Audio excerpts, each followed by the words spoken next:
Now you got a night. Oh, Cool. ask her. She took it.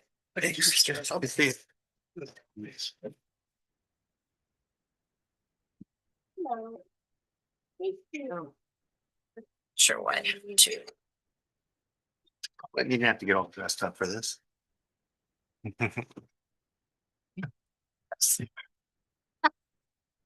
It's funny. Clint, But my foot on time, so Thank you, Director. it's been recorded.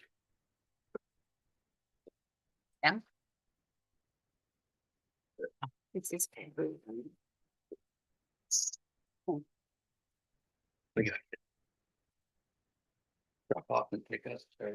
It was tough. Yeah. So it's both ways. call to order the Rainbow Municipal Water District Special Board of Directors meeting for October 21st, 2025. May I have a roll call, please? President Hamilton, Present. Vice President Matt, Here. Director Townsend Smith, Here. Director Hoffman, Here. Director Irvine. Here. We have a quorum. Thank you. Thank you.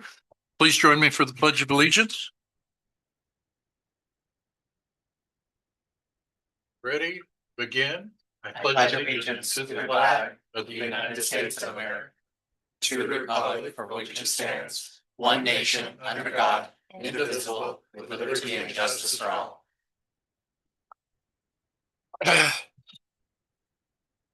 Are there any additions, deletions, or amendments to the agenda? None from staff. Directors? None. Do I have a motion to approve the agenda? So moved. Second. Moved by Director Mack, seconded by Director Irvine. All those in favor? Aye. Aye. All those opposed? Unanimous passage. Public comment. Any person may address the board at this time on any subject not identified on this agenda, but within the jurisdiction of the Rainbow Municipal Water District. However, any matters that requires action will be referred to staff for report and action at a subsequent board meeting. As to matters on the agenda, if a request to make a public comment is received, an opportunity will be given to address the board when that matter is considered. Are there any requests for a public comment? I've just received the one for Just the one. 11B. Yes.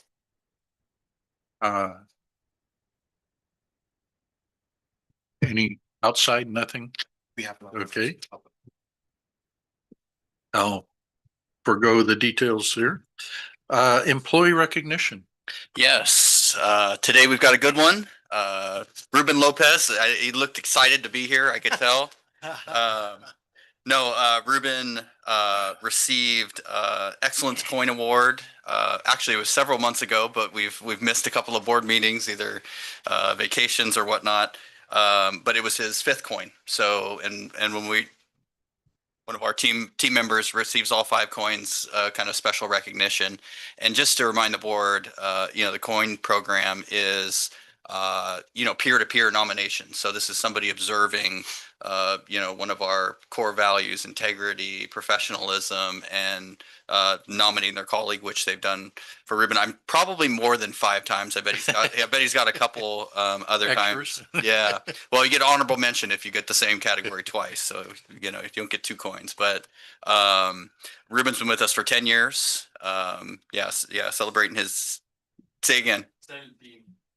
17. Over 10 years. Sorry. Over 10 years. I thought, yeah. Well, I've been here 2 years, so that goes to show. So long time employee, and really one of our key members on the wastewater group. It's a very small group that maintains over 80 miles of sewer infrastructure, 8 lift stations, really a group of 4.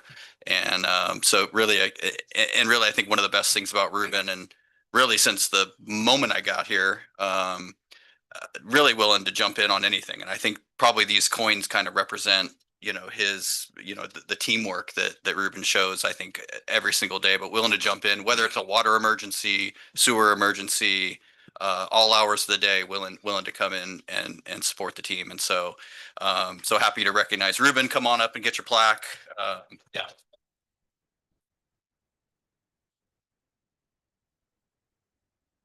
There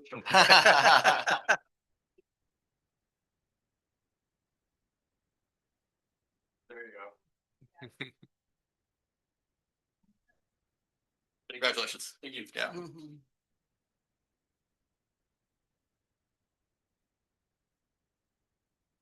Item 8, committee meeting summaries, Board and Finance Committee, Budget and Finance Committee.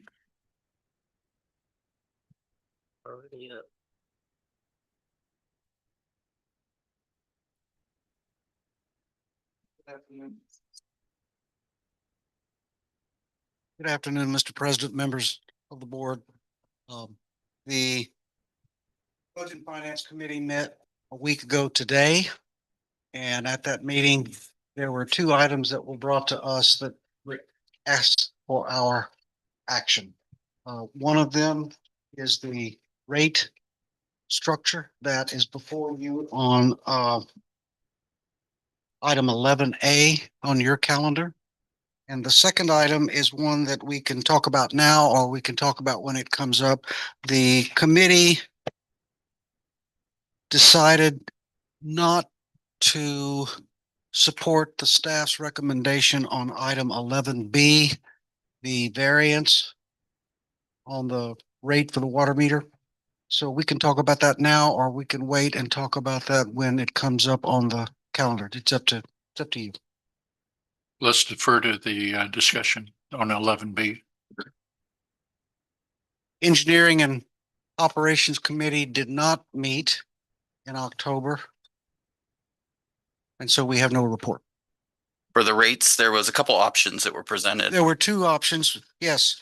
The one that we recommended was the one that was recommended by the staff. It is the one that basically does not increase the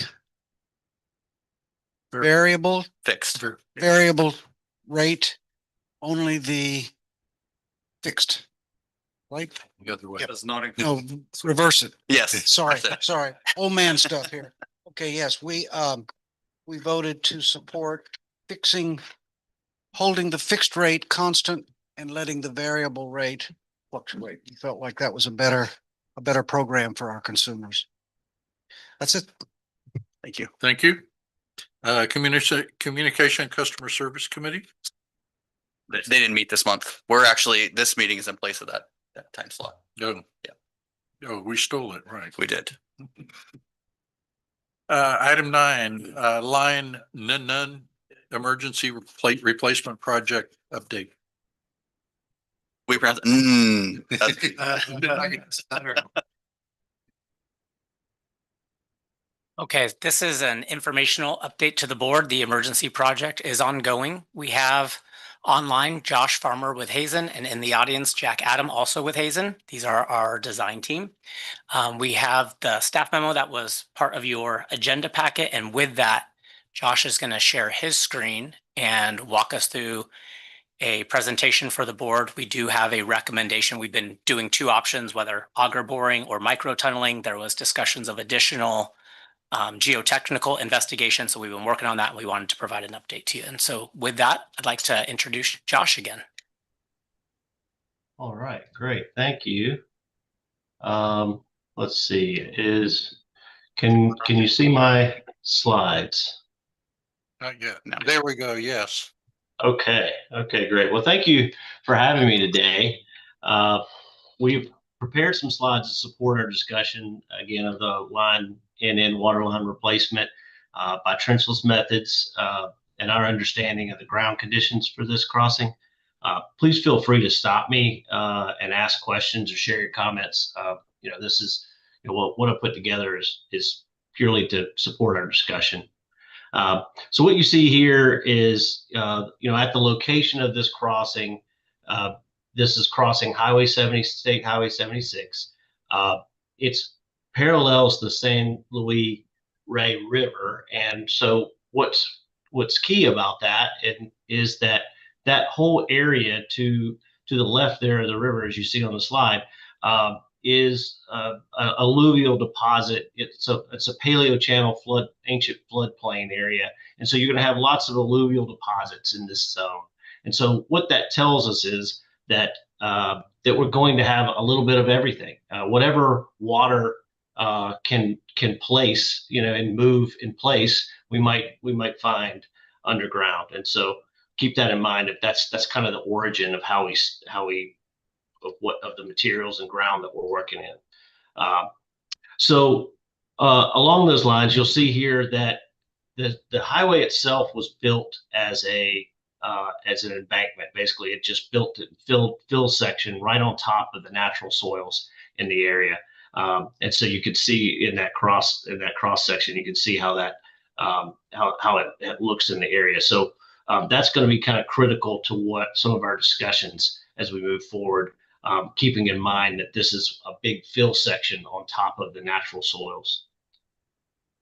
So the amount of information that we have so far is based on 2 borings that we've taken so far, both at the endpoints of our crossing, B1 and B2, as well as 4 borings that we have that are from Caltrans, from the wildlife crossing that you see here, located here on about 370 feet away.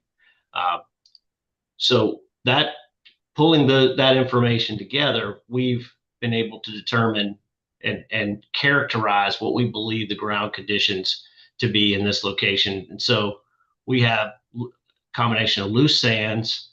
We have that fill section, then we have the loose sands, and then we have silts and sands, and what you see in the green that are really just what we found in our exploration is it's sand, it's silt, it's sand, it's silt. It just goes back and forth over probably the thousands of years of layers as this was placed. We also have a very fluctuating groundwater table. I mean, what we've been able to measure so far is really a difference of 20 feet. So anywhere from 20 feet deep to 40 feet deep. So that's also fluctuating. We have some clay. We have some rounded gravel here that can be problematic.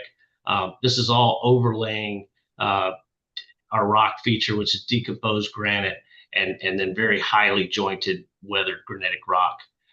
There's also one boring from the Caltrans showed the potential for cobbles and boulders, as you see there at 15R, and that's a concern as well that we'll talk a little bit more about. Now, when I say it shows cobbles and boulders, what we know about that boring is that there was a lot of cavitation and a lot of vibration energy going through that section, meaning that it was likely large material, but it's a 4-inch hole being drilled in the ground. So it's not going to tell you if there's a 12-inch piece of material in place.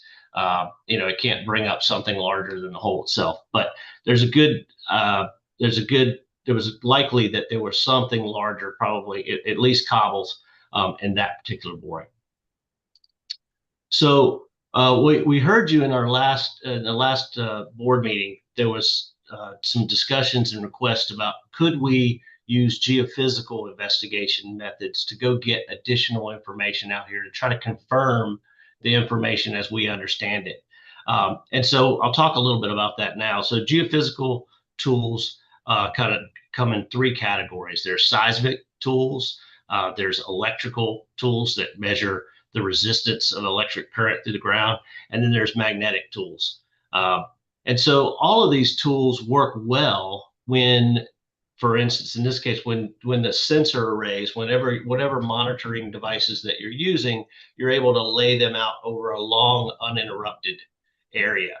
And in this case, that's a problem. And I'll show you in a second why. Also, the geophysical tools work well when ground conditions kind of transition in distinct layers from soft to hard. But when we have some very dense material or large granite, large size material above smaller size material or looser material, you get what's called shadow zones. And that's also a problem for getting good data from geophysical tools. And I'll show you a little bit about that as well in a second.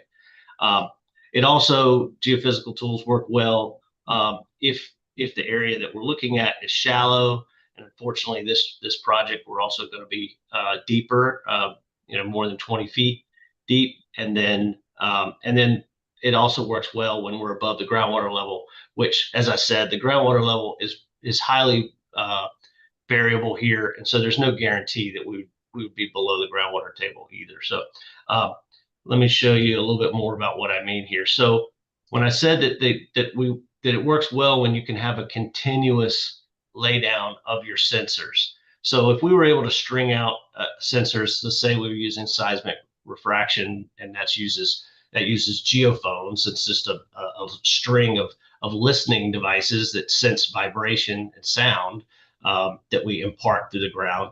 If we had a long string that we could lay out, then we could, as you see in the profile, we could get a deep and wide picture. Unfortunately, we can't do that without stopping traffic and laying this across the entire highway. So what we would end up with is an information gap that really wouldn't be useful and really miss the area that we're most interested in. The same thing when we talked about these shadow zones. And so I mentioned before, what's important here is that in this case, we have this fill section sitting up on top of the natural soils. And so what happens here is we take whatever measures that we do on this fill section, we're going to get a shadow zone that's going to be created below that fill section. And so again, it's going to create some anomalies and incorrect information. And when we've tried to do this before on other projects, we ended up chasing our tail. We ended up seeing things on the geophysics reports, and then you go in and you dig down and it's not there. And it's because of this fill section would likely create that. So we don't feel that geophysical tools in this particular case are going to be very helpful.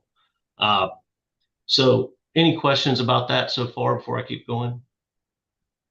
I would just add to what Josh is saying is that we heard the board, hey, try not to go out into Highway 76 and shut it down even at night and poke a bunch of holes in there. It's expensive, it's time consuming. So we looked into this and we consider these far less invasive, but as far as getting the data that we need, it's just as invasive to the interruption to traffic.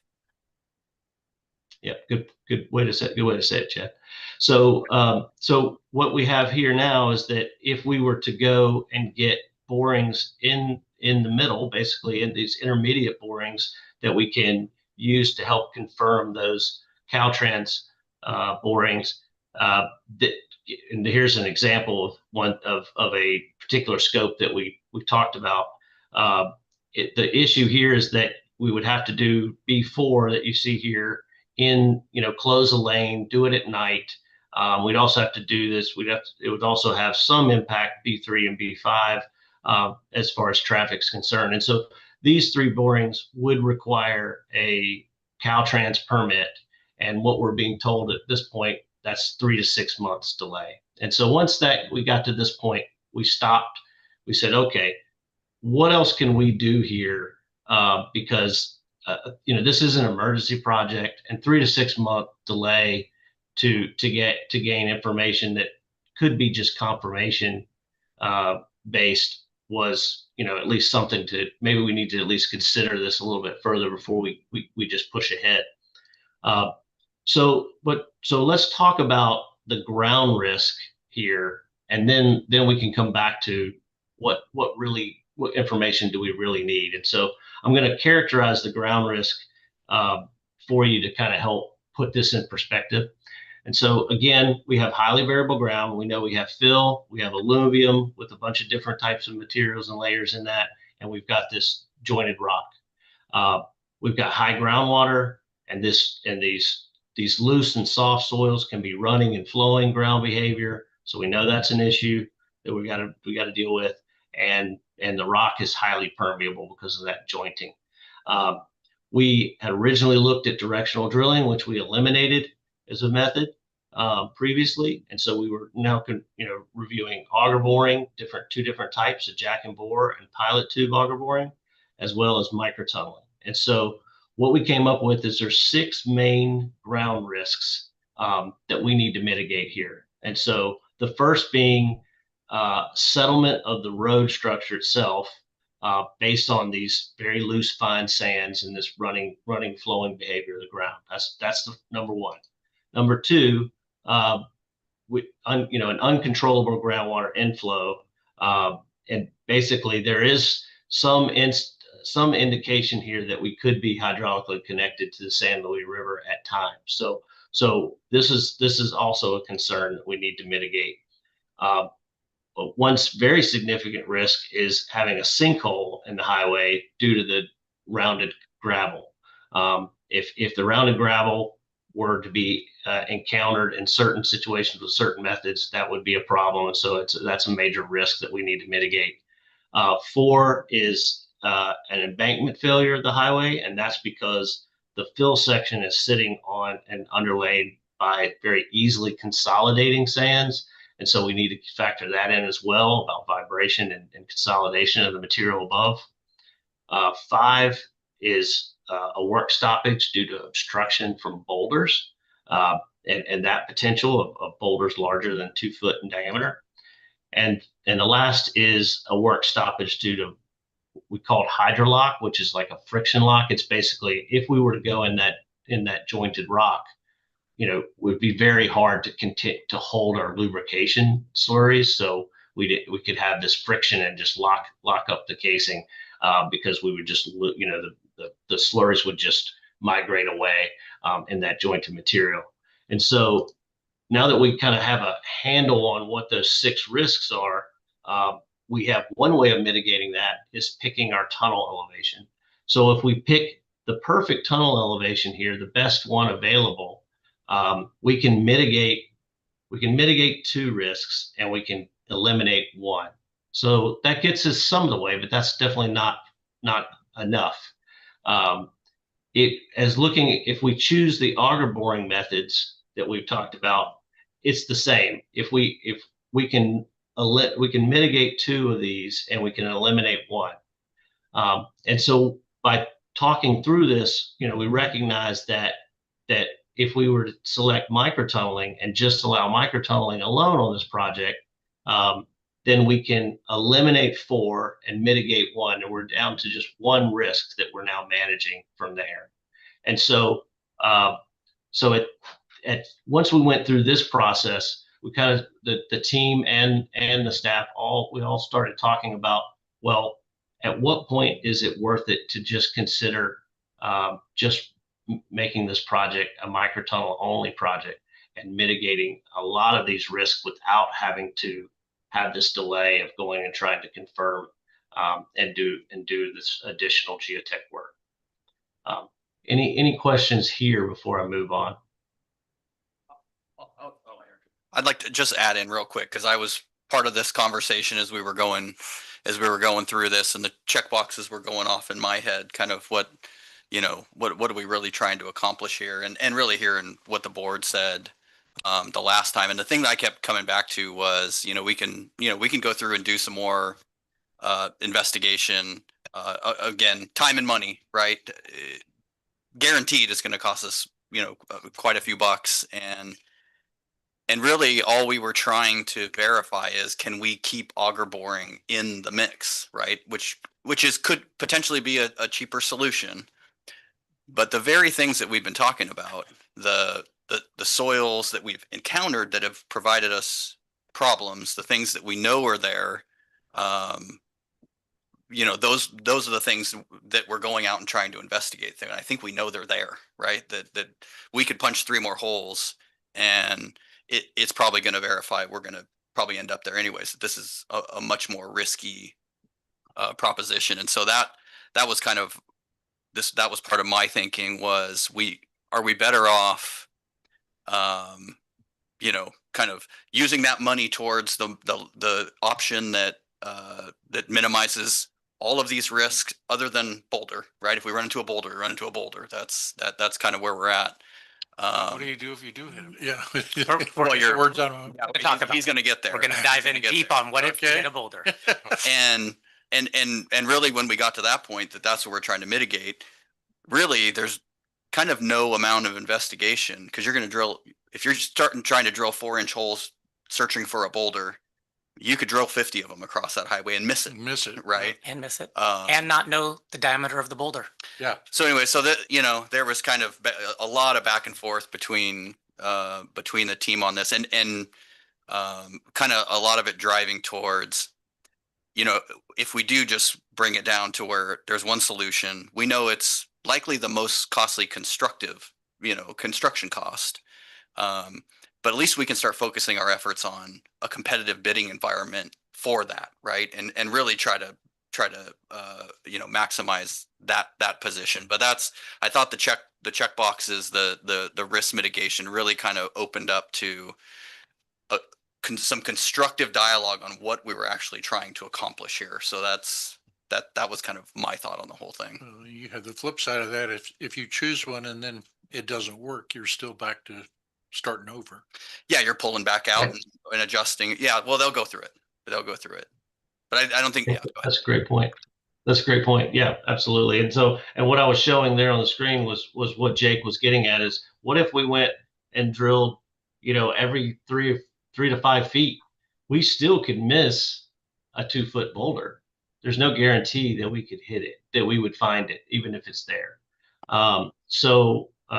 So it really, what we came to the decision was we would do some additional work that was available without the Caltrans permit, which was to go inside of our right of way here on the north side and get a boring at the bottom of the embankment, well away from the travel area. As well, we were going to do a test pit here on this side with the staff, with the I think is it your force group?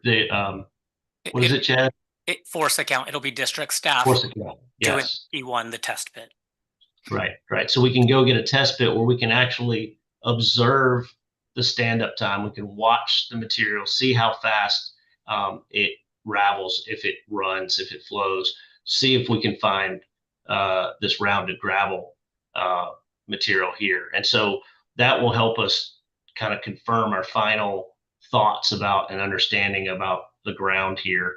And then if we are on the same page of going with microtunneling, we're just down to managing and mitigating for potential boulder obstruction. And that's really it. And when I say a boulder obstruction, I mean, it would have to be large enough to not be able to be ingested by the machine. So it would have to be over 2 feet in diameter. So even if we hit a boulder that's 18 inches diameter, you're still, you're fine. So it would have to be large. And so we can talk about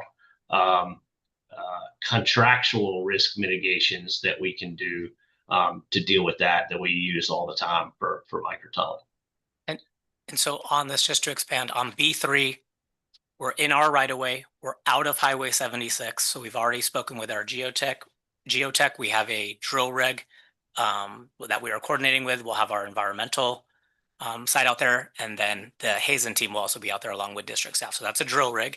And then on T1 on that south side, Robert and the operations department will have to rent an excavator. This needs to be 20 to almost 30 feet deep. Our machinery just can't reach that.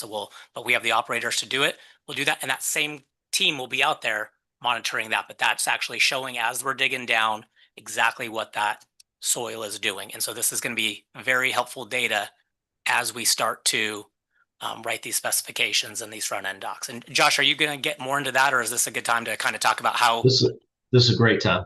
Okay, so Question. sure. What about a pilot hole? A pilot hole? Yeah. Instead of doing your core samples, put a 4-inch line down the path you're trying to drill. Absolutely. We 24 can do that. Is that going to be much more expensive than doing all these other tests?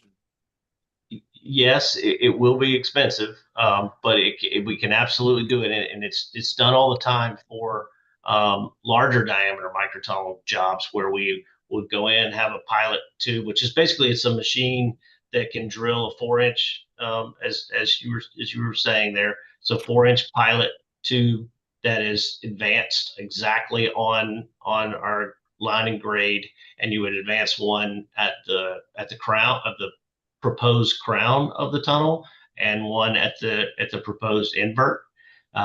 And then that way, if you hit anything, then there's an obstruction potential is there. If you don't, then you're likely clear. That is a possibility. It is not cheap, and it would require a contractor to come out and dig our. Josh, would we do that as part of the consider that as part of the construction contract? I mean, when they come out and put the pits in, and it just basically before advancing Test run. That's where I was going. That's where I was going, Jake. Going to increase construction cost. I mean, Yeah, so we could certainly do that as part of the construction. It would then be using the contractor's shaft that they're already building, and that way they can manage that. And if we run into something, at least we didn't launch the machine at that location.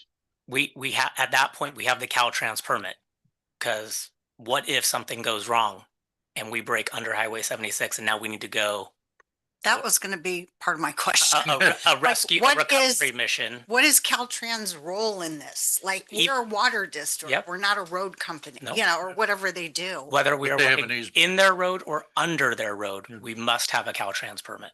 Mhm. And that's in the event that any machine breaks and we have to dig in the highway to recover that. You cannot do that without a Caltrans. well, and they want to permit. see what's going underneath the highway, right? They want No plans. settlement issues. Yeah. So Are they planning on helping us pay for this? no. No, they don't. They just assume you're not dig at all. Yeah. I will say that as part of we're still moving ahead with, we're not letting this stop us right now for developing. We're able to continue to develop our design and moving that forward. And as part of that, our plan is we can take all of the data available for material size, meaning particle size, meaning all the information in the entire area that we can find, including what we dig up in the test pit, to see the volume of a particular size material.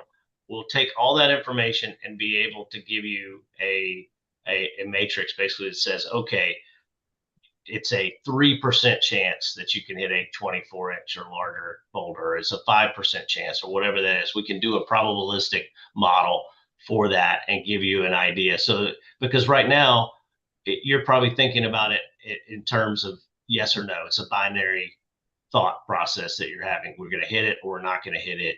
And so in your mind, it might be 50-50. And I can tell you it's a lot less than 50% chance, but we could actually model that and give you a real probabilistic idea of the chance. So I think that, I mean, this is an info item, but Yeah. I think we were just we'd kind of come to this conclusion that feeling like it was better to proceed with the bid documents with just the microtunneling. And we were kind of looking for a thumbs up on that to kind of mitigate the risk and kind of get this thing going. From what I've heard today, I don't think it makes any sense to continue exploration on what may or may not be there. You've presented a chart that basically says of all the options we have, you still got a problem with 24-inch or larger boulders if you hit one. Whether it's a 3% chance or a 100% chance. What's the solution if you hit one? So the solution is, there's some contractual mitigation steps that we can do. So our typical process is to have two contingency allowances that we add to the documents. One is for standby time if a boulder is contacted, and we do that, so now we have a competitive number for that. And then the other piece is a vertical rescue shaft. So if possible, and we can go down, it's a small shaft, it's 4-foot diameter. It can be installed really quickly at night, one night, close the lane one night, and go and identify. And the nice thing about that is that there's significant definition in the contract to say this boulder must be this size. It must meet this definition to be a considered a boulder obstruction. If it does not, and there's some other problem, that's on the contractor. And so we don't pay for it. So the way we typically write this is we'll pay for, up to, we'll make that decision up to 2 weeks of standby time or 1 week or 8 days, whatever we decide of standby time. And then, and immediately they have to dig this vertical shaft as soon as possible, get this closed and go get this vertical shaft. If it meets the definition, then we'll pay for that vertical shaft. If it doesn't meet the definition, the contractor pays for that vertical shaft and all the costs going forward. So that way that we can have these kind of contingencies in the contract, and that's one way to manage that. Is that covered under your Caltrans permit, since it would probably go down through the road, or are you going to have to wait 6 months to get another permit? No, so typically the way this has been handled by multiple departments of transportation around the country is this is considered an emergency, and they're typically able to do this immediately within a few days. There's holding the contractor's equipment hostage for months while they do a regular permit is not really useful there. So typically it's something that we discuss during the encroachment permit. Yeah, at that point, we have an approved permit. We have an inspector out there. There's a relationship, and and you could encounter boulder not within the highway itself. This is the worst case scenario that we're preparing for. Absolute worst case. It's not That's not the worst case. 3 boulders. Yeah, that's what you're saying. Okay, That only yeah. makes the first one Yes. you hit, not the second or third. Yes. I will say that we do this in northern states and Canada, where you have glaciers where it happened, and there's a lot more opportunities for boulders, and yet we still successfully do microtunneling all the time and deal with this. So there's a lot more chance of that happening there. This is a relatively low percent chance. And so, that our recommendation is to go ahead with microtunneling and manage it the way we're suggesting with contingency allowance. The front end documents, these specifications, these contingencies, if this, then that, obviously vetted by staff, vetted through NOSAMIN to make sure that the bidders that are out there are well aware when they submit their bid Okay. that this could be on them. So One other point that I discussed with the general manager was that there is a collateral benefit in that tunnel will be sleeved yes, for the future. yes. We'll probably all be gone at that point, Hope. but somebody will thank us for ponying up the extra money, getting it done right the first time. Yeah. If there is a failure, it'll be a piece of cake to swap those out, and we will have made an investment for the future. So with the extra money we're spending, that it does help in the justification of it. So Yeah, I'm fine with that. Absolutely. So, yeah. As the general manager said, we're kind of just looking for a thumbs up to proceed down I've this seen it. I road. think I've seen it. And I'd forgo any additional That's the plan. exploration at this Plan. stage. That's- You've looked at the possibilities. You've eliminated the possibilities for various reasons. We're going to have to do it this way. Okay. Yeah. Well, we appreciate We that. appreciate the good feedback too. We do. It was good. And thank you so much to the Hazen team and Layton, the operations department, engineering department. We continue to do this, but when we got to this point, it's like, we still are dealing with an emergency and we're just in this never ending data collection mode. So we appreciate it. Okay. Yep. Thank you. Thanks, Josh. Thank you.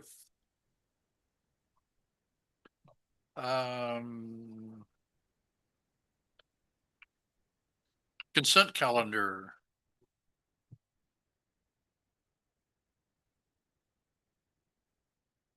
We have under consideration approval of the September 17th special board meeting minutes, approval of the September 23rd regular board meeting minutes, and ratification and execution of the second amendment approved to authorize execution of the third amendment of the agreement to improve major subdivision, and second amendment to the joint lien contracting holding agreement for the Rancho Alegre development. I have some questions on C. So we want to pull item C. Yes, yeah. discuss? So we have a motion So moved. to accept A and B as stated. I'll second. Okay. Moved by Director Irvine and seconded by Director Mack to receive and accept items 10A and 10B. All those in favor? Aye. Opposed? The motion carries. It's probably just a discussion point, but in reading through the material on this agreement, you get really wrapped up in what's A and what's B and what's second and what's third. But it looked to me like the permits expired in October of 2025. There was no extension in the discussion presented, there was no extension.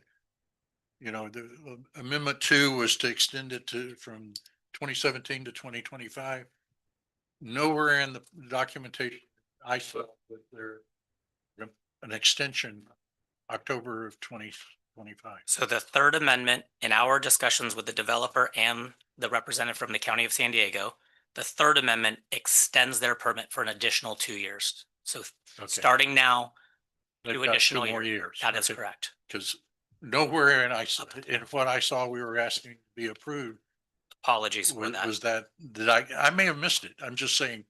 It's in the third amendment, which should have been attached as part of the thing, but Yeah, we can focus read- on that more in the staff report. Like I next said, time. I tried to wade through all of that and it's very confusing about what's this and that. That was the shortest title we could come up with. Vetting it through Nossaman and Therese. That is the shortest title we could come up with. So Well, I'm fine with executing that agreement as long as the permit hadn't expired. If the permit expired. and that's between the developer and the county. They asked that this be done at staff level. We informed them this had to be brought to the board. This was the earliest available opportunity to do so. Yep. So if the board does approve this today, authorize the general manager to sign it, we would give it to the county, but that's between the developer and the county to work that out. Well, then I based on that information, I move to accept 10C as Second. well.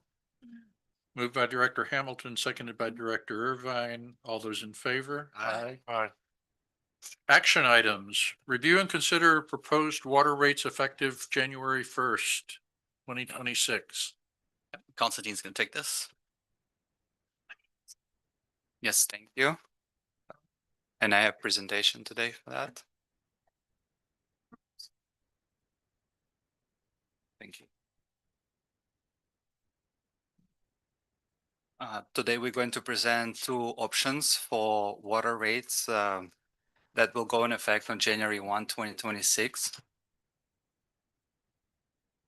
And in this presentation, we'll first review background and what goes into the water rates and revenues for our district. And then we'll do review both 2 options side by side, and then there will be a recommendation.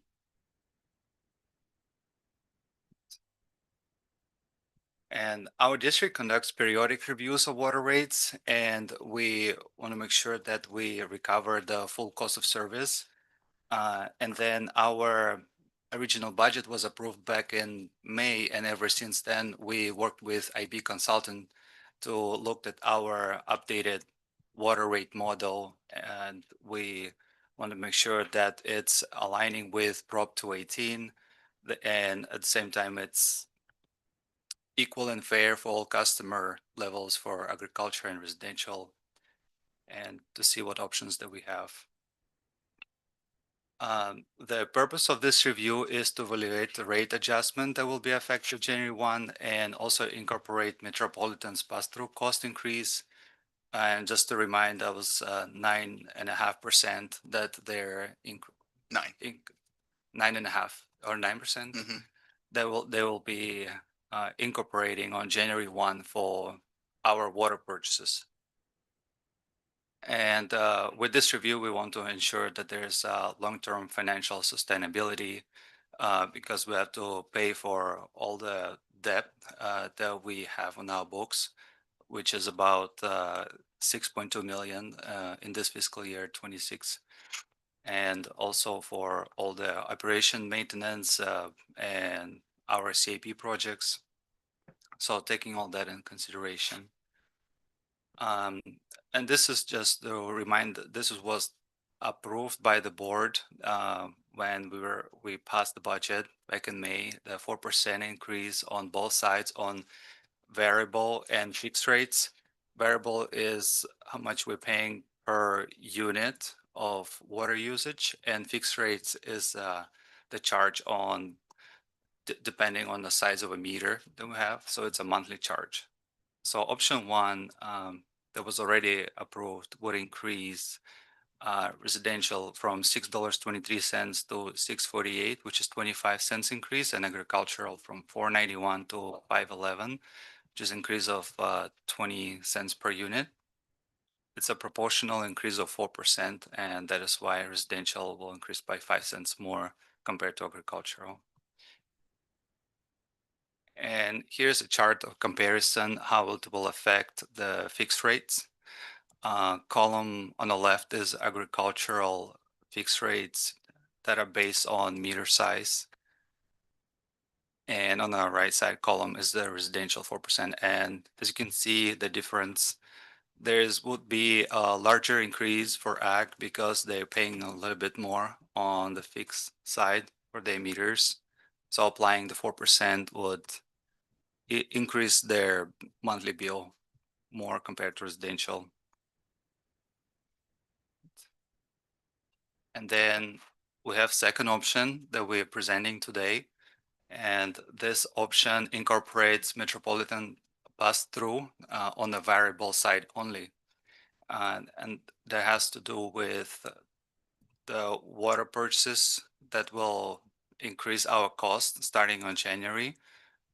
But then on the fixed side, we don't really see the same increase. And there's a good option to increase variable rates by 3.46% and keep the fixed rates with no change through January 2027. And I did some calculations, and with option 2, we will have a revenue gap compared to option 1 on the fixed side by 464,000.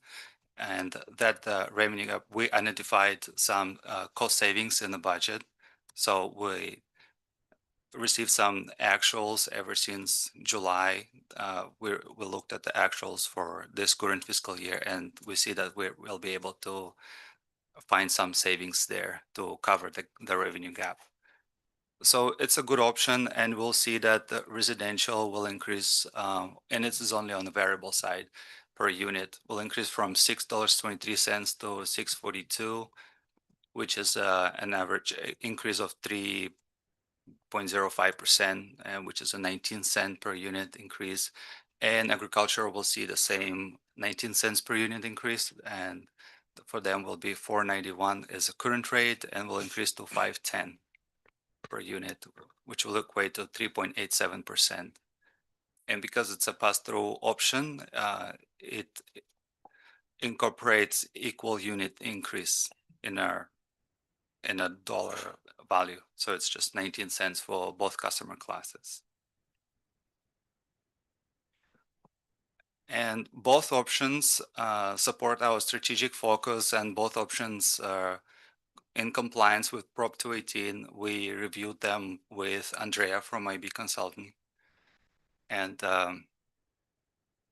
we want to make sure that we're balancing our water rates affordability with district's fiscal health, and which upon reviewing our financials, we're in a good financial standing as of today. So I don't see anything to worry about on going with second option. And that's why our staff recommends going with option 2, which will provide a relief to customers, not increasing more on the fixed side and just increasing variable. And those are the most common complaint that we get, that the fixed rates are too high for their meters.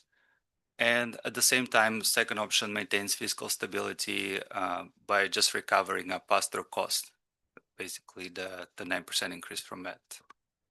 And I'll just, before we kind of open it up here, we, this is something we had talked about as, as we were going through the detachment, and that was, there was a lot of, I think there was a lot of thought out there that, um, that we did it just for one customer class or the other, but I think the reality is, and again, we spoke through this, was, we had some challenges just because, exit fee was expensive, and we had some capital projects that we had to complete that had some costs associated with them too. But one of the benefits was, we did finance those, but at a fixed rate, right? So they replace some of the fixed costs that we dropped, but the benefit is they stay steady, right? They don't increase, and ultimately 10 years they fall off, right? Those costs actually go away. And we're starting to see, we kind of highlighted that as a benefit. Like, what you're going to see is really, really steady fixed costs over, at least over the near term. I mean, we're still going to see things, labor and chemicals, and, there's certain things that are going to increase. But when you're talking about not subjecting a large portion of your water purchases to annual rate increases, and we've kind of replaced that with a little bit of debt, this is kind of the result, right? And I credit, staff for coming up with some creative options, because this is a much lower hit to all of our customers. This is a benefit to everyone. It's, as opposed to the 4% across the board, the agricultural rate's lower, both on the variable side, and we're not hitting the fixed cost, which has also been, even for our high water users, has been a sore spot. And obviously with our residential customers, same thing. So a lot of credit to staff. I think we've come up with something. When you look at those, 3.5 and 3.8 against the variable, when you look at kind of your average water bill, residential and agriculture, you're talking about a little over 2% and a little under 2% is actually like the effective rate increase, right? If somebody uses the same amount of water, you're talking about, $1-2 is really what you're talking about, so it's, I think the residential was actually under 2%, 1.9%. So I think this option, again, continues to provide kind of that rate stability and rate relief, and was a really good option to, I guess, enhance. 4%, maybe that wasn't so bad. It's a lot better than what's going on in the city of San Diego and some other places that are looking at, again, double digit 15, 17%. But I think, even digging in a little deeper, we could do a little bit better. And so that's kind of what you have in front of you today. So, And this proposal has no, if you were to go option 2, has no impact on CIP reserves and things like that. Has no impact. Okay. Yeah, I want to compliment staff and IB Consultants on coming up with this proposal. I've been vocal about the issue of fixed rates. That's been what I've been hearing from my constituents, is they can live with the fact that the commodity rate is going to fluctuate. It's going to go up, but they've invested a lot of time, a lot of money into repurposing their landscapes to try to save water. And it seems like a defeating purpose when they go through this effort, and then they just keep getting whacked on the fixed rate chart. Right. And when I ran for this office, that was one of the things was a high priority to me. So I want to compliment staff for coming up with this plan. I think it's reasonable. I think it makes sense, and I think it satisfies my concern about the whole notion of this sort of shifting of costs onto fixed rates versus the variable. I really think variable is where our customers can accept that because they can control it. Right. And that's what we want. So thank you to staff for that. And I'm 100% in support of this. Thank you. Any other discussion? Is there a motion? I second, yeah. So moved.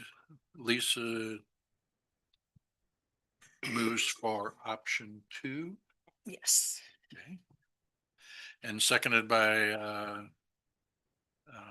Patty. Sure. Or Irvine. Matter.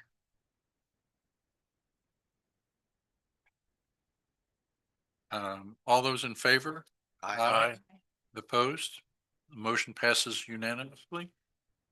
11B, consider approval of a variance request to approve a parcel larger than 0.49 acres to qualify for capacity class B 3/4 inch meter. We have a speaker slip.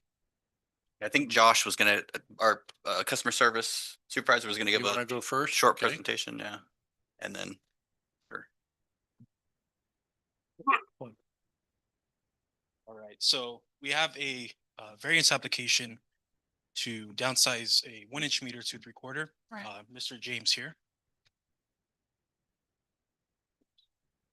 All right, so I just wanted to touch on the resolution 2408. Basically establishes the parcel size and the capacity class to align with the water demand. So it was adopted to ensure the adequate capacity for potential irrigation use and ag use. So a little bit of background on that. So there was a study done by some consultants, Wilden and Ruff Ellis in 2019. Basically did like a system-wide analysis of our system. And what they determined was any properties that are larger than half an acre have to have at least a 1 inch meter. So if you have less than half an acre, you would qualify for a 3/4 inch meter. Again, there's the half acre limit. So there's two things that we look at whenever we consider a downsize. We look at the parcel size, like I mentioned, and the water consumption. So the water consumption is 50 unit limit for a 3/4 inch meter, which Mr. James is nowhere near that. So we're not even looking at that. We're just strictly looking at the parcel size. Also, if you were to downsize to a 3/4, if the structure has fire sprinklers, that would require written approval from the fire department, or if there's like an ADU, but again, that wouldn't apply to this. That's just overall the downsize process. This is going to be a satellite image of his property. So it's 1.16 acres. Like I mentioned, he has low water usage per month. He did point out some of the neighbors do have a 3/4 inch meter. There's about 6 of them that have a 1 acre property and they have 3/4 inch meters, but those were all installed before 2019. He's requesting this because he's experiencing financial hardship. Again, the home doesn't require fire sprinklers. But the main thing to point out again, like I mentioned, is the potential use, right? So the ag use, the ADU, planning on that property.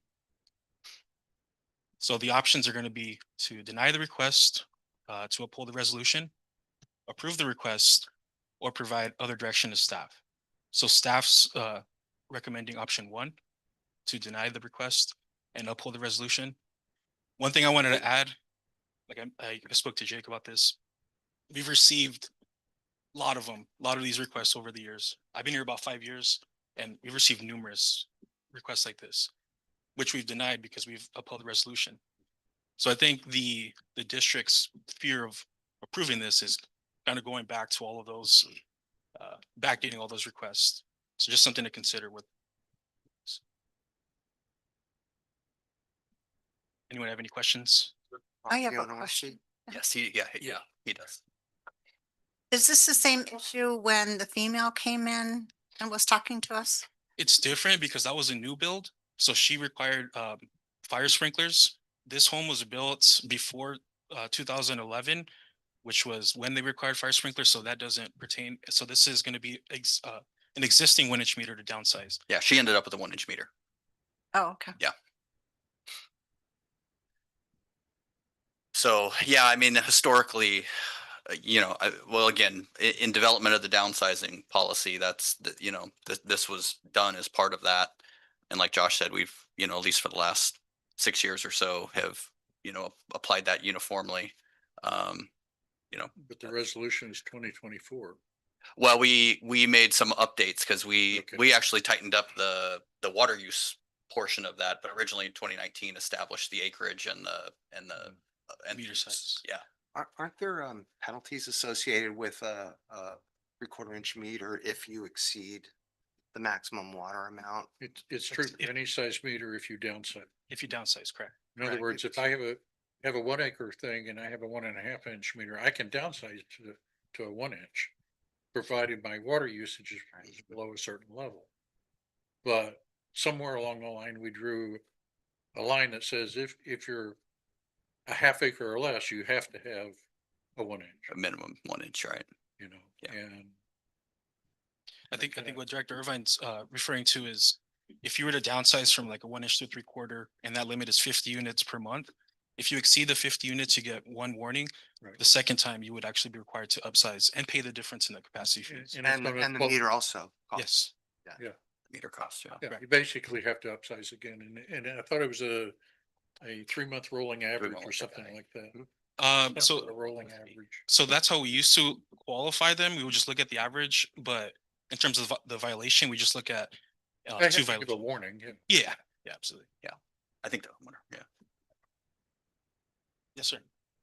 So my understanding, then you're telling me, let's just say 11 months out of the year, they are averaging 20, and 1 month they happen to go 60, there's a penalty? I don't think. Well, there's a one warning.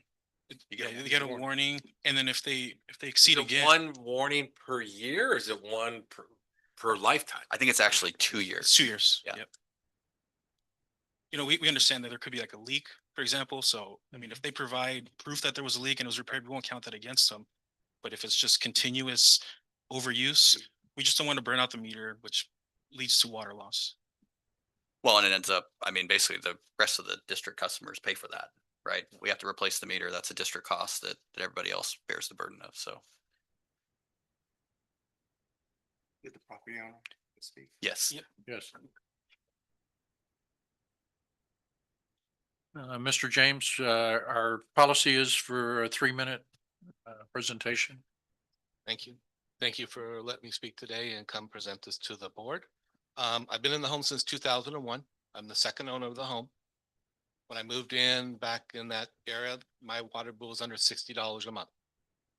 I've raised my family there. I've had 3 kids, my wife who's now passed. So it's just me in the home. My average for the last 2 years has been under 14 units.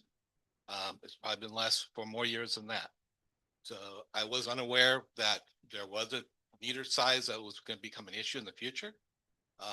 At one time I asked when they were upgrading the meters to see if I could downsize, and I was given a straight out no based on the property size.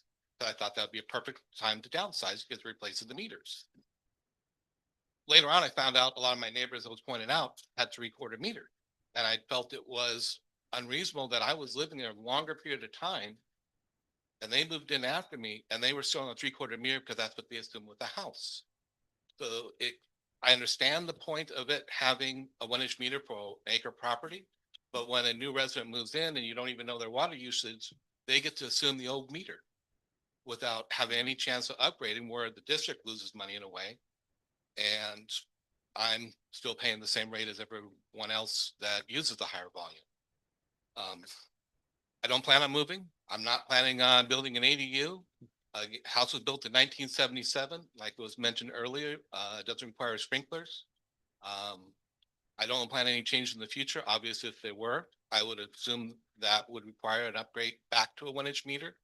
Not going up for sale again, anything like that. So short and sweet, try to keep it what's already been presented, and that's what I'm looking to see if we can maybe do something. Thank you. Any questions? Oh, for that gentleman over there. Question for you. Can you have a document then signed that potentially that this gentleman sells down the road 5 years, 2 years, that the new owner is aware of the potential penalty for them? Let's say they do put an ADU or start growing avocados, whatever. I mean, can we do a document so the next person that potentially buys it is well aware what they're getting into? I don't think there's an existing document that what you're referring to, but I mean, that would be something. Have That to would be something report it good. against the property, or, Yeah. yeah, it'd have to be some kind of, yeah. Recording it. But what I mean is, but even when someone would buy it, they're gonna have to put the meter in their name, right? Sure. Well, at that time, I would think we should then give that person documentation of if we were able to downsize him, I think the next person should be well aware of what. Well, when they transfer service, like we send everyone a welcome packet Mhm. and it tells you what the limits are for your meter size. So everyone gets an introductory packet and it says, okay, this property has a 1-inch or 3/4 inch meter. These are the limits. So by the time that they establish service with us, they're given all that information. Right, but from what I remember in the past, though, once you downsize, you are able to upsize, it, but then you have to pay the penalty for all the Yeah, years. Pay the difference in capacity fee. Correct. Yeah. Josh, with respect to his neighbors, Mhm. do they get one warning also? Are you talking about for their water usage? Yeah. So that's something that we're discussing. We're not going after people that have those existing meters, right? We're not targeting people. We're not doing surveys on these properties like. It would seem unfair to put a restriction on this gentleman if we approve the downsizing and his neighbors aren't subject to Yeah, that. historically, how we do it is if somebody makes a change to the property, right? If Right. they, and this has happened in the past, past 6 months, we've had a couple of them come in where somebody is adding, adding an ADU or something to that effect, then we do review those things. And it's almost like building code, right? I'm going Sure. to make upgrades and they go, oh, your electrical is not up to code. You got to do all this too. We do that too, which is very unpopular, but that's usually how we handle those. We usually don't go out and go, But it still doesn't address the inequity of the fact that Mr. James has five Right. neighbors at 3/4 inch that can use 56 units a month for 3 months in a row. right. and- Understand. It's just, I think basically we're saying they're grandfathered under a different policy, Policy. right? And we've had this policy in place. Now, that's why to us, it's pretty important to kind of stick to the policy. Otherwise, I think we need to change the policy. But that's how we view it. I think it's unfair that he doesn't have to have fire sprinklers and I do. Very true. Because I'd get rid of mine if I could, but he's grandfathered and I'm not. Right. Well, that's it. It's very rare to even put in a 3/4 inch these days. All the homes in Citro have 1 inch because of the The Fire fire sprinkler sprinkler requirement. code Yeah. requirement. Yeah. But that has nothing to do with us. Any other questions for Mr. James? Thank you very much. Flint, you had the committee's recommendation?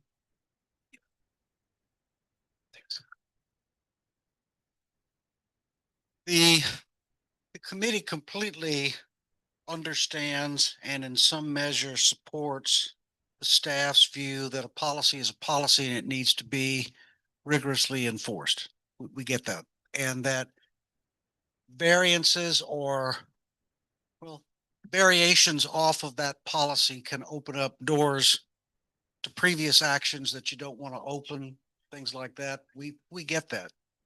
In this particular case, it seemed like this gentleman and his property was in an unusual situation. His neighbors were all benefiting from the prior policy. And for some reason, he was not able or did not take the steps to benefit from the prior policy when that window was there. And if you look at the map of his property, it's pretty clear that some kind of a sustained and substantial agricultural activity is just not a likely outcome at that. I mean, that property is going to remain residential with no ag probably forever. I personally related to him because I have a piece of property. My home is on a slightly more than 1 acre. It's about 1.1 acres. And we have a 3/4 inch meter. There is no way that we could possibly sustain any kind of profitable agricultural business on the remainder of our property. So I connected to him at a very visceral rate because I am him. And so perhaps in granting this variance, the board would also consider looking back at the Raftelis study to figure out, I mean, if he had 5 acres or 8 acres or 10 acres, I could see where the possibility of converting to ag is high. But perhaps the 0.49 acre threshold is an inopportune threshold, and it's an unlikely threshold for ag. And so all of that we bring to you, the board, to say this is why we support his request for a variance. so that he can pay the same rate as neighbors do. I mean, it's just pretty simple thing. And maybe the board would even consider looking at the land size in the resolution that it adopted to maybe up it a little bit so that some other people could qualify for the benefit. Any questions? Otherwise, I'm done. We do generally support the staff's intention, and we respect the staff's desire to enforce the policy as it is written in front of you. So we get that, but we're looking at other circumstances as well. Thank you. Well, I'll say right off the bat that I will support the variance because looking at that photo, I agree with Flint. There's not going to be any ag on that. And then also, the gentleman stated that he's only averaging 14 units a month. I mean, that's 36 units below, the 50. So I understand that you have policy, but I do think once in a while you need to look at your policy. And I also agree with Flint. If 5 or 6 your next door neighbors have 3/4 inch, so I will support a variance for that gentleman. Any other discussion? Yeah, I have a comment. So I can identify with the property owner. When I moved in, I tried to do the same thing. I was told no. I tried it again when I was a board member. I was told no. At least we were So- consistent. So staff is very fair about this. So they apply it to everyone. And honestly, the reason is back to the last discussion item was fixed rates. That's what's driving a lot of this. People are struggling, times are tough.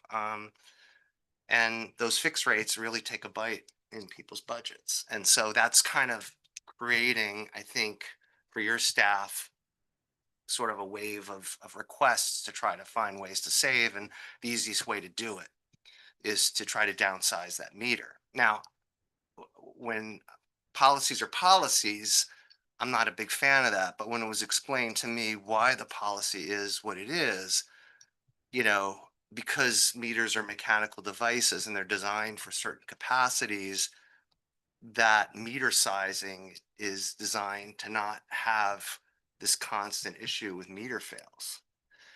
And so that's the reason for the policy. It's not just sort of, an acre or more gets this, less gets that. I mean, there is rationale in it. And understanding that every single property owner is going to have a case as to what they plan to do with their property. Properties change hands and people, have different ideas of how they want to use it. When I moved into mine, I cut all my avocados down. I'm way under 30, so I could justify it. The next property owner might like avocados and decide to Put 'em back. replant them. And so we have to be careful that we don't get staff into this, getting into all these different cases as to why people, need to have variances. It's going to create a burden, and I don't think it's a wise way to go. I sympathize with the property owners who have these extremely high fixed rate charges that we're trying to get a handle on, and the last agenda item shows that staff is working hard to try to mitigate that issue. But in this case, I'm not one generally to just stand on government policy, but I think that in this case, the explanation for it makes sense. I don't think we want to get into this issue of downsizing and then upsizing, replacing a bunch of meters, monitoring the water use based on meter size. So I'm supporting staff recommendation to just maintain the policy as is. May I speak?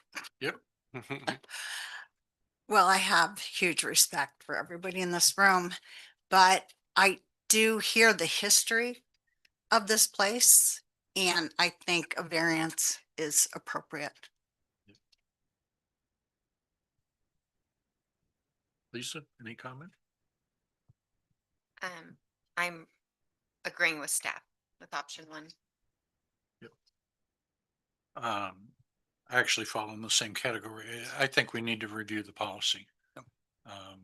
I would put that on as an action item for staff to take a look at, but I don't see the equity in a arrangement where a neighbor has one set of criteria and I don't have access to that same criteria. And so anyway, my recommendation is that we go with, what is it, option one? Are you doing No, green? option two, to approve the variance. I'm making a motion to adopt and approve the variance for this case. I'll second that. Yeah. Moved by Director Hamilton, seconded by Director Mack. Sorry. All those in favor? Aye. Aye. Opposed? No. No. Motion passes 3-2.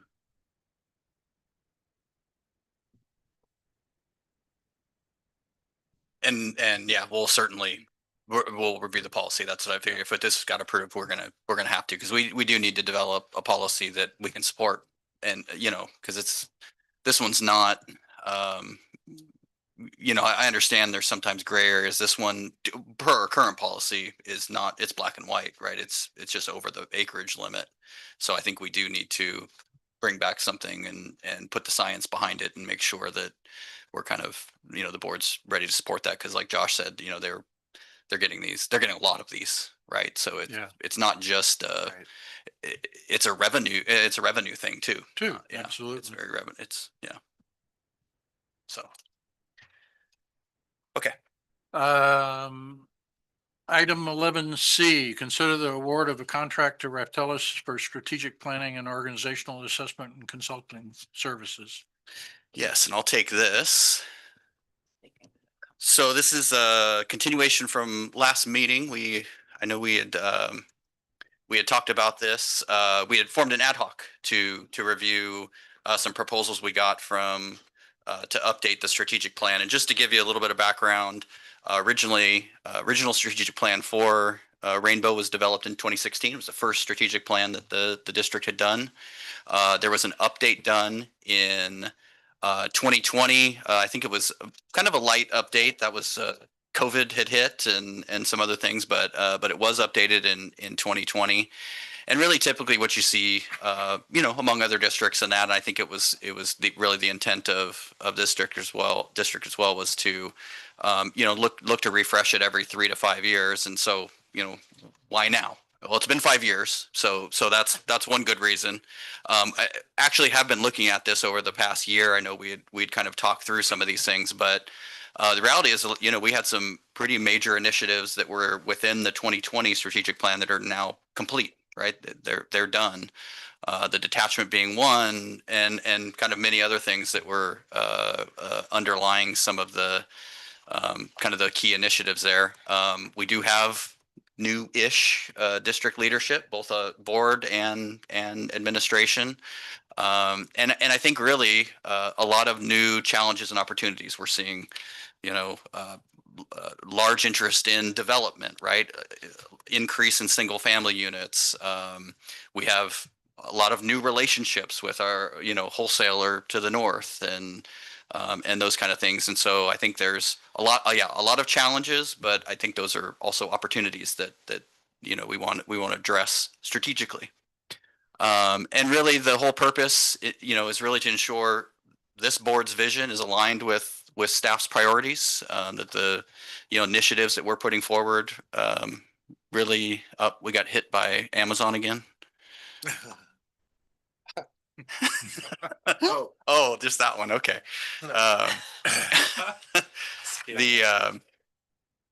And really, and also that our budget reflects, those priorities. And I think really, and this was centered, a lot of the discussion was, we don't want just buzzwords and things, a pretty document, but really something that, and this is how I summarize it, kind of encourages proactive management. So sets, measurable goals, ways to track them, and really ensures that we're not just being reactive, but proactive to kind of the key things that we're after. One of the things that came up, and this was during our board discussion last time, and then additionally with the ad hoc committee, was the potential benefit of a organizational assessment or a management assessment. And as we kind of took that, some of that feedback, started thinking through, some of the efficiencies we might get by combining those efforts, right? I mean, we're going to have a facilitator here, that's what we're proposing, but really kind of, they're going to be here interviewing board members, interviewing staff, holding workshops and those kind of things. And really there's, I think, an opportunity there to combine some of those activities and really get a lot of efficiency out of it, right? Get the strategic plan that I think the organizational assessment will take some information from there, right? Hey, this is what we heard are your major priorities. Here's where your resources are aligned. Now, these are the needs, or here's some areas you maybe can reorganize to kind of better achieve those things. And so I think, as the ad hoc got together, we kind of explored that a little deeper on what that might look like. And I think everybody was in alignment that, yeah, I think combining those things would be a good effort. And we had, in particular, the consultant that we all kind of went, hey, I think this is our best proposal, was really well positioned to do those things because it's really in their swing zone. I mean, one of their, kind of key areas of service was also doing these organizational assessments. So, and they agreed when we brought this to them. They said, yeah, I mentioned to the ad hoc committee, I thought this was like my out of the box idea. And then we went back to them. They're like, yeah, we do this all the time.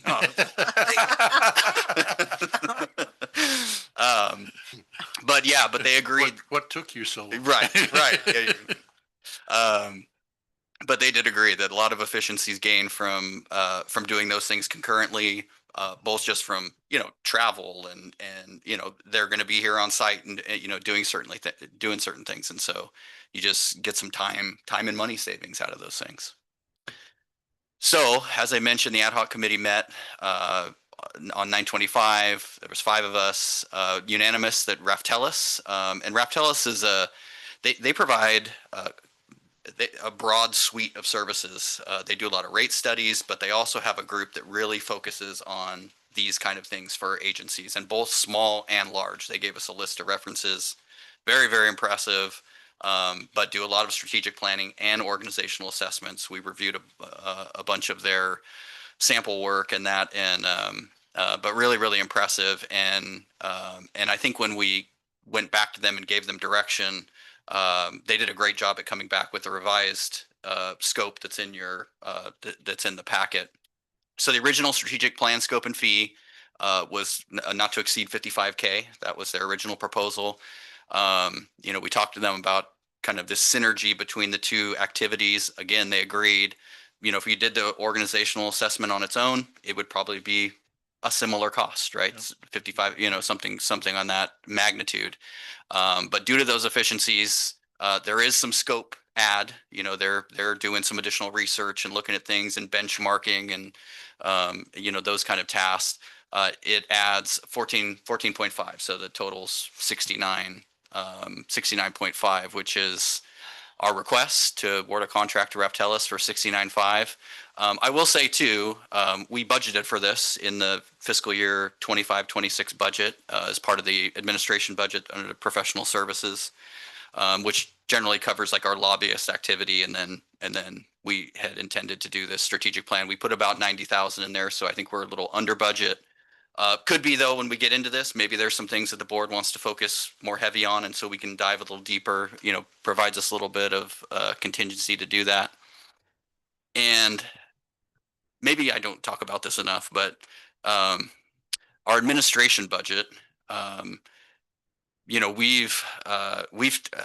taken some pretty significant steps to bring that administration budget down. That covers legal, no offense, Alfred,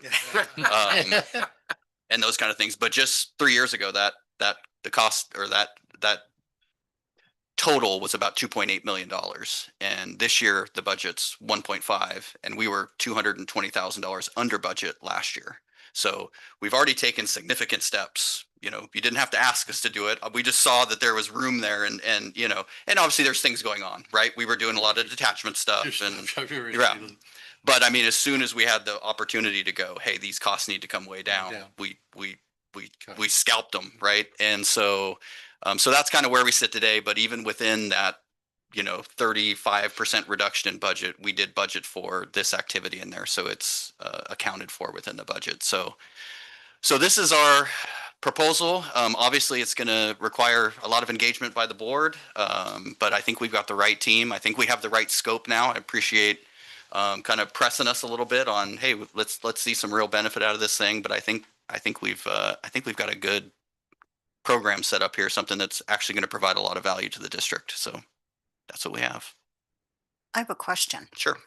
Is this not the same company that we just talked about a half an Yep. hour ago? Wow. Did the rate But so study. my question is, do we get a discount for repeat business?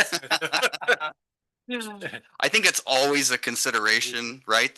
Hey, this is not just a one-time hit, that we've come to them But in the do we know past. about this organization already? that Yeah. We don't have to recreate. But I think we've got a pretty efficient proposal in front of us. I mean, we squeezed them pretty good on making it efficient. Yeah, Sounds to me like we're gonna save like $30,000. that's right. I mean, that's how I look at it. Yeah. If you're gonna say the, well, you said the. No, the organ- Yeah, more like 20. About 20. Yeah. I mean, I We'll would. probably have to hire. 20 point. We're gonna have to hire them to rewrite our No. policy on meters. 30,000, because if you go, you said it was, 69.5 versus a 90K budget. That's no, I understand that, but he was saying originally. We budget about 90. But you said originally, if it was gonna be, if you did an organization, Oh. it'd be like Oh, yeah. 55,000. Oh, yeah. So to me, we're saving 30 grand. If you were to do them both. Right. There was some discussion in that ad hoc of canning the strategic plan and just doing the management. But I think you need both. we Yeah. believe that they need to both be done to complement the. Well, I'd like to thank the ad hoc committee for taking the time and effort to create, help out the board. Thanks. Jake, Any other, yeah. go ahead. Any other discussion? Will they hit anything as their strategy as far as Rainbow using their present resources that we have? Not to repeat my solar, or is it just going to be as the organization is now? Strategically wise.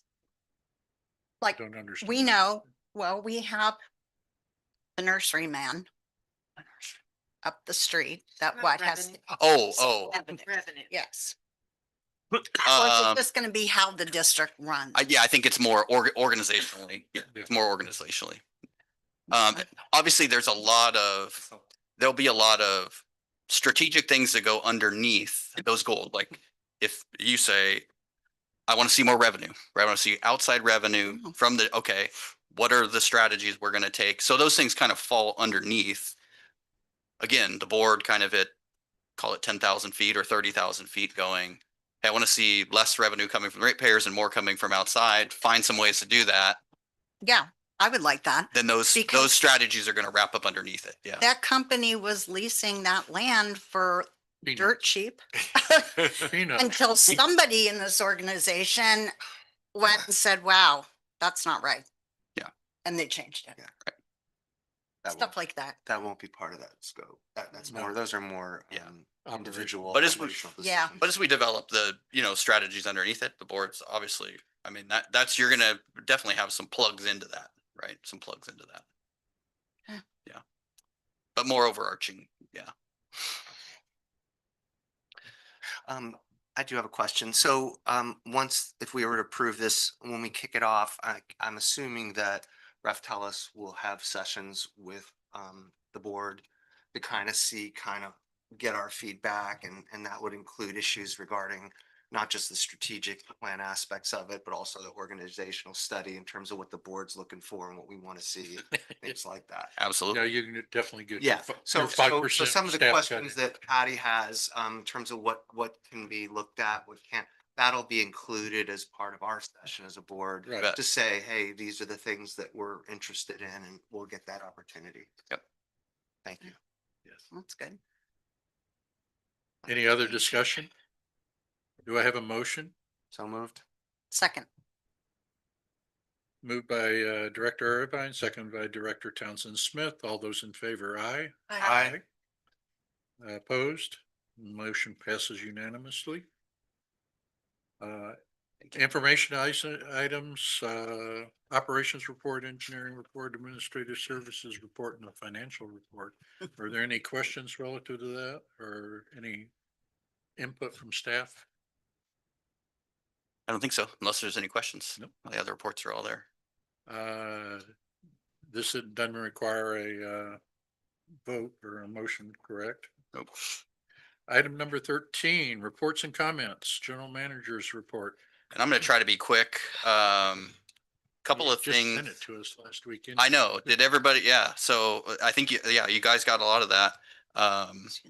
One thing that I did mention at the budget and finance that I don't think was in the report was we did have a meeting with Metropolitan on crop swap. We've been kind of chasing an effort to get some kind of ongoing funding for crop swap. They have a program called the Water Savings Incentive Program, which basically covers any kind of water conservation effort. They'll fund it depending on the amount of water savings. And they've committed to including, I'll call it a crop swap-esque program underneath that water savings incentive program. Not quite as incentivized as the program we're working under with now, the actual crop swap program, but it's a start, right? It's a start. And the hope is really to keep that funding kind of ongoing. So they're kind of calling it phase one, right? Kind of like they do turf replacements for residential customers. This would be more like, for our ag customers. So I think as soon as we expend the funding that's remaining with, the crop swap funding that we have to spend, I think we're really going to start trying to push and see if we can get some legs behind the MET program too. Again, it's got a little more red tape, and there's some changes we'd like to see, and eventually they seemed open to maybe implementing some of those changes to make it a little more streamlined like the program is now. But it's a really great start, and the staff at MWD and the members of the board that were on that meeting were very positive as far as the program. We got our first EV truck, so we've got a Chevy work truck that's plugged in over by the engineering building. So that's again our offset. We had to buy one heavy duty truck this year. That's our offset. So we're in compliance with CARB. There's been a lot of talk on the CARB, what is it, zero emissions fleet, whatever they call it, ACF, I think is what it's called, Advanced Clean Fleet. And at a minimum, it looks like that 1-to-1 ratio. So when you buy a heavy duty, you need one electric. That's going to actually extend to at least 2030. So originally it was supposed to end in 2027, and it was supposed to go 100%, right? Every vehicle you buy was supposed to be electric. It looks like that's already been pushed back, and there's a whole bunch more, exceptions and things that are kind of being run through. So there's some weakness, I think, in that, the teeth on that mandate, although, they're still pushing along with the 1-to-1, but I think it's a good rational approach because the other one was just not, the vehicles aren't there. They're not available. So it's, Say common sense and practicality is weighed in now. Somewhat, yes. But it's a nice truck. It's basic model. But it's nice. Couple of pipeline replacements that are going on. The La Cañada operations is working on that. We had a couple of PRVs that were part of that. We have one of those pressure reducing stations kind of on either side. So we're reducing the pressure and replacing a long section of pipeline, about a mile of pipe, a little under. The operation staff has completed the one PRV. They're working on the second. And the design plans for that project are nearly complete. We've received the final, actually, I think today. So we're doing a final review. And then we are going to do that project in-house. So that's La Cañada. We've had multiple breaks, high pressure, one of the problem areas for us. So probably just after the first of the year, start seeing some pipeline go in the ground. I know our public outreach is going to start some of the outreach to the homeowners because we're going to be in front of their properties and tearing up paving and, doing all those things. I think we're going to put a couple of signs out on kind of either side of the project just to let people know this is what's happening. We're replacing some pipeline because it is pretty significant It's about 4,000, a little over 4,000 feet. You know, it's going to be probably a couple of months. We'll be out there and paving and yeah, it's, Testing. yeah. The street itself is not that highly traveled. The two adjacent roadways are a little bit more. So, but anyways, definitely want to make sure the residents are aware and how long we're going to be out there and that kind of thing. But People just complain about, oh my gosh, it's been forever. well, the good news is they've seen the pipeline eruptions because they're like So they'll be it's thankful. like Little you know geysers. yeah, that's like the world opened up when the pipeline breaks over there. So I think there'll probably be some understanding, I hope, by Yeah. the residents there. But we're going to work on that. That's Amanda's one of the things Amanda's working on. Eagles Perch, we are revising the design plans right now based on kind of our field assessment. Concurrently, we're also doing analysis of the right of way or any easements that we need to make sure we've got what we need to be able to do construction. That is probably the critical path. But we've got some good people on that. We have a consultant working on that? Is that? We do. Okay, who is it? Dawkin is their name. Okay. Yeah, they specialize in right of way. And so, yeah, we're having them kind of review the easements first, the existing easements. They're kind of more general in nature and obviously where we're putting the pipelines and that to be able to get them out of the backyards. And that is, yeah. Any rough timelines just on when you think you're gonna have the easement secured? Well, that's probably the most unknown in that. If we need easements, I mean, that's probably going to take several months. So I think it probably drags into 2026, early 2026. The design should be done pretty quickly. Yes. Yeah, I think in the next few weeks, we're gonna get a set of design plans, which will help us with that in that regard, right? Be able to show this is where the pipeline's actually going to go and, you know, start to negotiate some of those things, whether we're putting in hydrants or replacing paving and things like that. So. When we get that design plan, can we get it in on operations committee? Sure. Just so we can update engineering Yeah. operations on Oh, the yeah. design? Thank you. Sure. Yeah, and that'll continue to be in I the think updates for the Doesn't board the too. board actually have to vote on easements? Didn't there, I know we've in the past, more in the area of condemnation, I guess.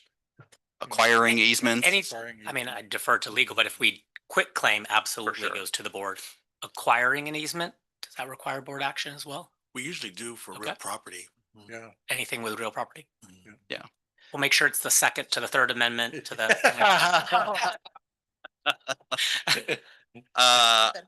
That's all I got for today. Yeah, That's all I got. okay. Question for you. Go back, the state mandated from CARB.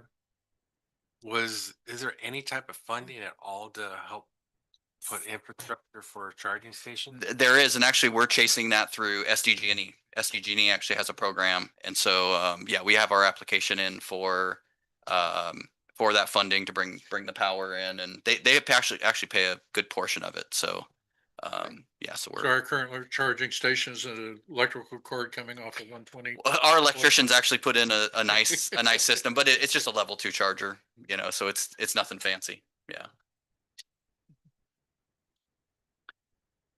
All I got.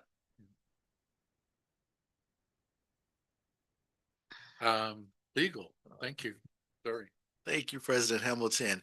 Yeah, I did a written report and update on the Brown Act, Senate Bill 707. That was recently approved by the legislature and signed by the governor. It goes into effect January 1. And there are a number of changes to the Brown Act. You know, notably, this bill, you know, it extends the ability of directors to meet virtually without placing their location on the agenda. You know, there are kind of two options. At first, it's under the traditional Brown Act requirements. You know, directors can appear virtually. They would get kind of like as we were discussing at the last meeting, you have to place your location on the agenda, you know, post your meeting location on the agenda, you know, at the particular location that you're at, and all the public access to that location. There are no limits on the number of times you can do that. But still you needed a majority of the directors actually in person at the meeting. So that option still remains in place under this bill. The other option, which was added during the pandemic, Assembly Bill, first it was Assembly Bill 361, then that went out, there were executive orders. Ultimately, then there was Assembly Bill 2449, And this bill allows directors to, attend meetings virtually. You don't have to place your location on the agenda. You don't have to allow the public to access the location, et cetera. But it only applies if there's just cause or emergency circumstances, which basically means you're traveling on district business. Vacations don't apply. If there's a medical emergency, some sort of physical or mental disability and illness, or if you're caring for a family member, there, unlike the traditional Brown Act, there are limits on the number of times directors can use that each calendar year. So it's 2 times per year if the agency regularly meets once per month. So that's the time that applies to us. It's 5 times per year if the agency meets twice, 7 times per year if it's 3 or more times. And also for that, you still need a majority of the directors, in person. Oh, go ahead. Did it waive the 24-hour posting thing, whatever that is? For the special board meeting? Yeah, That still applies as. it still applies? You still do a special meeting on 24 hours notice. So what was interesting about this bill, that bill, since it was kind of pandemic related, the Assembly Bill 2449, it had a sunset date. So it was actually expected, set to expire at the end of this year. So on December 31st, that option would have been removed. But this bill basically removes the sunset date. So that option is now a permanent part of the Brown Act. So the directors kind of have, either one you can use. The other changes, agencies are required to provide all directors with a copy of the Brown Act. And then agencies are required to identify which locations are available to conduct board meetings. I guess there are some members of the public, really for really large agencies, they complained we arrived at this, big headquarters and we had no idea where to go. We just have an address. So kind of getting to that. Then prior to taking final action, agencies are required to orally report during a public meeting. It says the salary schedules and compensation paid in the form of fringe benefits to department heads and similar administrative officers of the local agency. So those amendments apply to all agencies, but then there are a number of other changes that don't apply to us. They really only apply to very large agencies. There was major opposition to this bill when it was originally kind of proposed from ACWA, CSDA, California State Association of Counties, et cetera, basically saying, these amendments are not necessary, they're costly, poses a heavy administrative burden, large amount of staff time, and the existing Brown Act provisions are enough.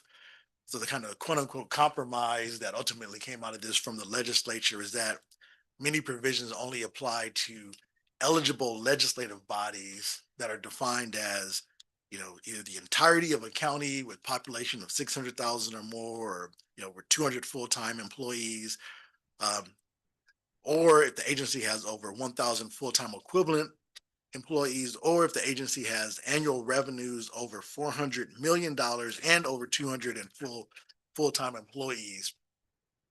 So just for your information, for those agencies that do qualify, they'll have to essentially do a lot more under the Brown Act now. They'll have to provide 2-way remote access with closed captioning and call-in options, translate agendas into applicable languages defined as, languages spoken by 20% or more of the agency's population. They have to do a dedicated public meetings webpage with a bunch of information, and then adopt in a noticed public meeting a policy regarding disruption of telephonic or internet service. So, say you have a, internet break, they'll have to not only recess the meeting, but there's a mandate that you have to wait for at least 1 hour trying to correct it before you can, actually end the meeting. So, yeah, absolutely. Unfunded mandate. Unfunded mandate, yeah. So that last little bit was just kind of for your information. A lot of you buy with different organizations, but so yeah, with that recently signed into law, those are the new requirements under the Brown Act. Yes. Question is, you brought up power outages. What happens if the agency has power, but another region that the agency services has a power outage? Then do they have to reschedule because a portion of the people that they serve don't have power? They can't see it? Of course, that wouldn't apply here. Yeah, it's only if here, If the facility. right, is in case somebody's actually just trying to call in or something. If it's elsewhere, that's on them to find another place they can go to. But yeah. You say that, that doesn't apply to us anyway, right? Right. We do have to, there is a separate provision that if we get a disruption to our website or, call in or virtual meeting, we have to, actually stop the meeting if the public can't access it, but we don't have to wait an hour trying to fix it. Fix it, yeah. Mhm. Just reschedule. Thank you, Alfred. Board member comments? Director Mack, None. Director Irvine, None. Director Townsend Smith, None. Director Huffman, None. Director Hamilton. I have a couple. Number of us had an opportunity to attend the EMWD 75th anniversary Oh. meeting last week, and they know how to do a show.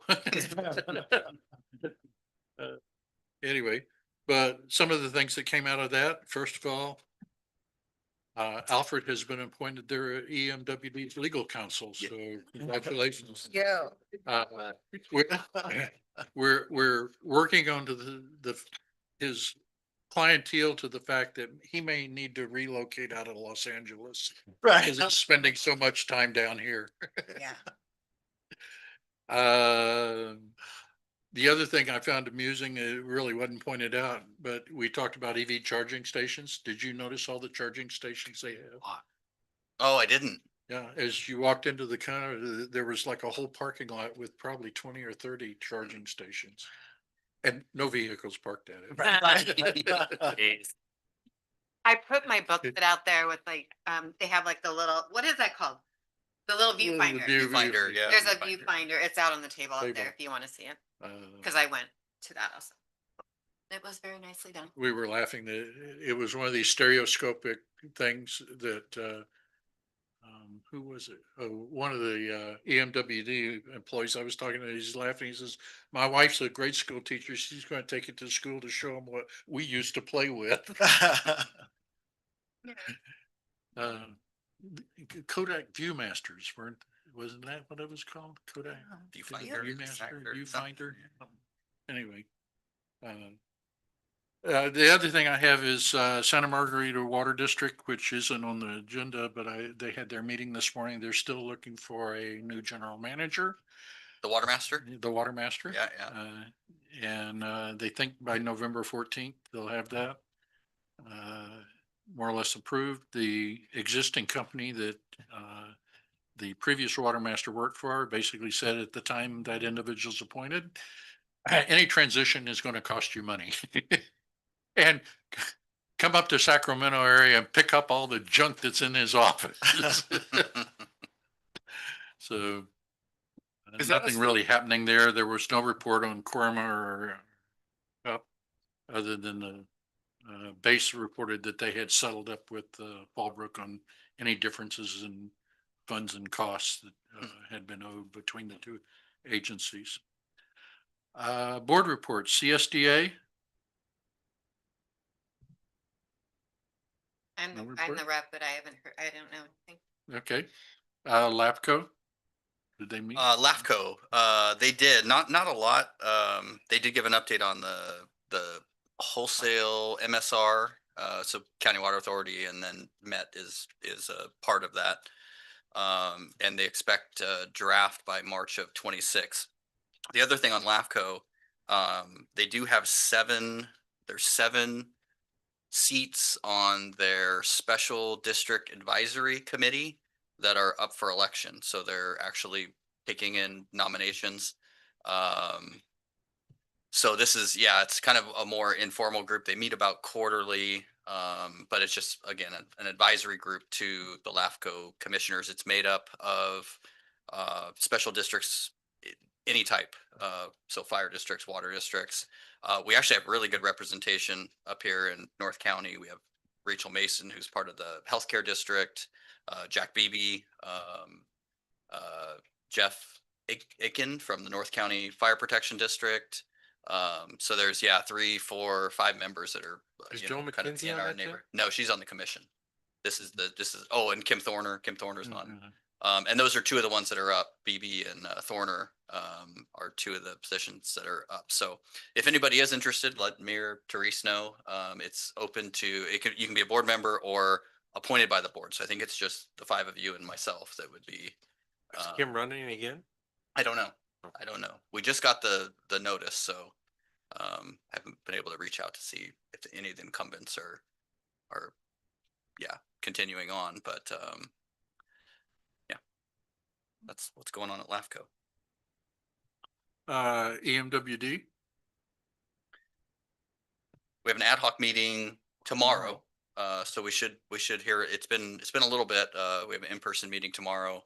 I know a lot on the agenda, there's a lot going on at Metropolitan. So I think the ad hoc committee will hear a lot about that and report back to the board. That was one of the things actually that was in my report. They did actually hire a GM, Shivaji Gesundheit. Yeah, thank you. Thank you. I was going to butcher that. But current IUA, Inland Empire Utilities Agency GM is going to take over the GM job at Met starting January 1st, 26. So, yeah. Aqua, What we have going is in December, their conference, and we'll be here in San Diego. I think it's like the 3rd, 4th, and 5th of December. Hopefully everybody can make it. It's close. And Aqua's gonna have to get their stuff together because CSDA really had a good one last I time. was gonna So say, I was underwhelmed with the agenda that they posted for the December conference. Lots of committee sessions, but not any practical information, not any, but much less. There's also the Aqua Region 8, 9, and 10. Which actually looked really good. Yeah, I know, I that thought, looks yeah. really nice on Yeah. the 13th of November, is it? Is it 13th? Yeah. Yeah. 13th and 14th. 13th and 14th, right? Yeah. Yeah. I think there's a few of us going. yes.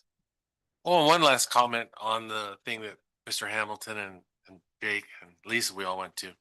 I thought it was pretty cool. Hopefully maybe we can do the same thing with the coin, the 75th anniversary. Anniversary coin, yeah. When we have the 75th, I think all their employees should get, I mean, that's pretty cool. I Yeah, thought. it was neat.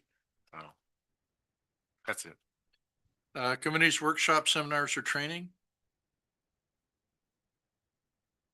Request to attend upcoming seminars or conferences? Suggested agenda items for the next regular board meeting? I don't know if we can have it by the next regular board meeting, which is in December? No, Do we not have a board meeting in November? December, yeah. no. No, November. It's- There's nothing It's November. combined. It early combined December. November, December, and it's like the second week of December. The 9th, I believe. Yeah. 9th, yeah. I don't know if we can have the issue on the policy at least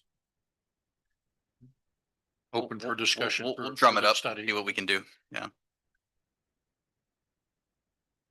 Meter sizing. Yeah. Excuse me. Any other business activities? I would just note, speaking of Aqua, anyone who will be at the conference, Nosman's hosting a reception that Tuesday evening at the conference from 6:30 to 8:30 at Costero, which is a really nice restaurant and walking distance from the conference, and everyone's invited to stop by for, drinks and hors d'oeuvres. One of the highlights of the conference normally. We've got a lot accomplished at those things. We got a CFO through that. Jake, for the, put on the agenda, committees, I just want to talk about the committees. Okay. I don't know what the code is, Alfred, what's the Maybe. date? Oh, I'm sorry. and maybe in more informal committee structure. Okay. It's December 2nd, I believe. Yeah, it's Tuesday, December 2nd from 6:30 to 8:30 is our conference. And the restaurant's called Costera, Coasterra. Thank you. Got it. If not, if there's nothing else, we're adjourned to closed session. Take a 5-minute break.